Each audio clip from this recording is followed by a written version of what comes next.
ഈ പ്രതിപക്ഷ നേതാവ് ഇവിടെ പറയുന്നത് കേട്ടു, നിങ്ങൾ കേട്ടിട്ട് പറയായിരിക്കും ഇതൊന്നും നടക്കുന്നില്ലെന്നേ, ഇതൊന്നും കണക്കൊന്നുമില്ല, ചുമ്മാതാ.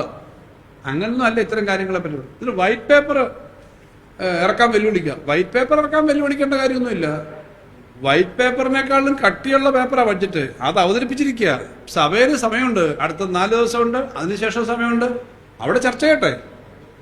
ഈ പറഞ്ഞതിനകത്തെല്ലാം കണക്കും കാര്യമില്ലെങ്കിൽ എന്തിനാ സഭയല്ലേ നല്ല വേദി?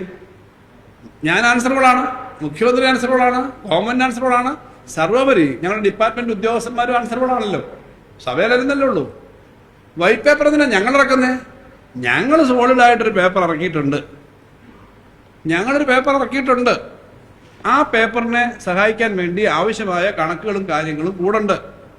കേന്ദ്ര ഗവൺമെന്റ് സമീപനവും നമ്മളിത് സംബന്ധിച്ച് പറഞ്ഞിട്ടുണ്ട്. എന്തിനാ ഞങ്ങൾ വൈറ്റ് പേപ്പർ ഇറക്കുന്നത്?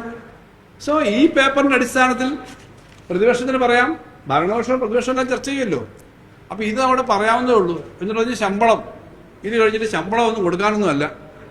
കഴിഞ്ഞ പ്രാവശ്യത്താണല്ലോ പറഞ്ഞത്, ജനങ്ങൾക്കറിയാം ശമ്പളം കൊടുക്കാവുന്നവരെയാണ് അവരെ ഏൽപ്പിച്ചത്. ഞങ്ങളെ സംബന്ധിച്ച് കേരളത്തിന്റെ ചരിത്രത്തിൽ ആദ്യമായി കഴിഞ്ഞ പ്രാവശ്യമാണ് തുടർച്ച ഉണ്ടാകുന്നത്. ഇപ്പോൾ ബഡ്ജറ്റ് അവതരിപ്പിക്കുമ്പോഴൊക്കെ സർക്കാരിൻ്റെ ഒരു കാഴ്ചപ്പാടെന്തായിരിക്കും? തുടർച്ച ഉണ്ടാവും, അല്ലാതെ ഇട്ടിട്ട് ഓടാനല്ല.